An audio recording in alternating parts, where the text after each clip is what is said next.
المسرى وانا بالهوى داري وادرى عيون المحبة تحداني على ماضي قد فات ميعاده وانا صابر والصبر سلوى ولو كان بعد الصبر بلوى تبسم لغيري وانا عياني بغنى نجامل واصبحت عاده وانا صابر والصبر سلوى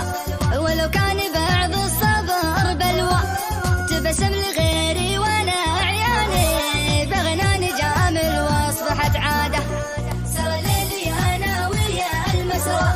وانا بالهوى داري وادرى عيون المحبة تحداني على ماضي قد فات ميعاده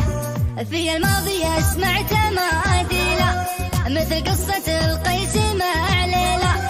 مع شوفته تزال أغصاني غريب الوطن يشتاق لبلاده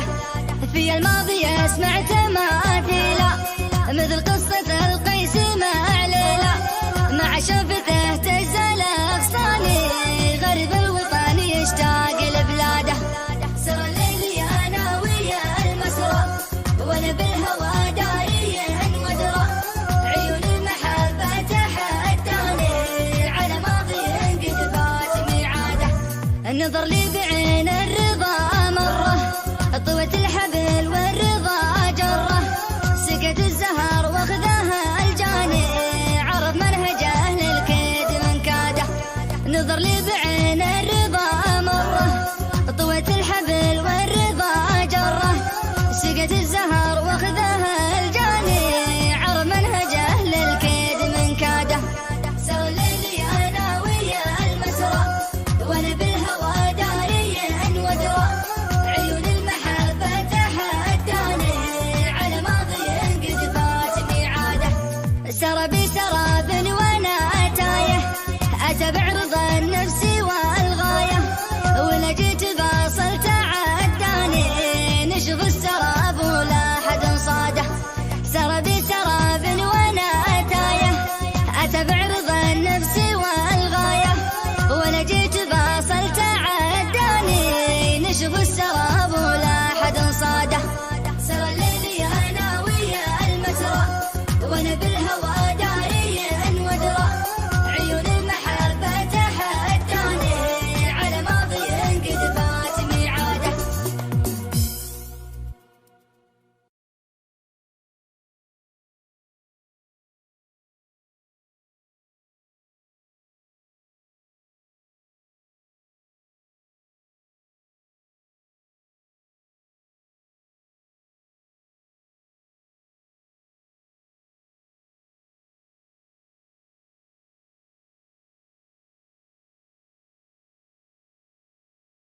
خالد وده يتعلم الشعر النبطي وجرب يشارك في العديد من المجالس الشعرية، لكن الموضوع صعب على خالد. لا تشيل هم يا خالد، وجدنا لك الحل. كل اللي عليك تنزل برنامج منظوم، فهو مختص بتعليم الشعر النبطي، وفي قاموس قوافي يحتوي على أكثر من 100,000 كلمة،